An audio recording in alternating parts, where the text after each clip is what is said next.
आज हम आपको बताएंगे सर्दी जुकाम में आजमाने वाले नुस्खे। पहला, गुनगुने पानी में नमक डालकर अच्छी तरह गरारा करें।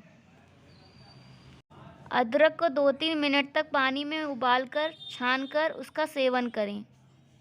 शहद में एंटीबैक्टीरियल गुण होते हैं, इसको दूध में मिलाकर पिएं। अदरक, काली मिर्च, तुलसी और लौंग को उबालकर छान के दिन में 2 बार पिएं। रात को सोने से पहले हल्दी वाला दूध पिएं। अगर आपको हमारा वीडियो अच्छा लगा हो तो इसे लाइक, शेयर और सब्सक्राइब करना बिल्कुल ना भूलें।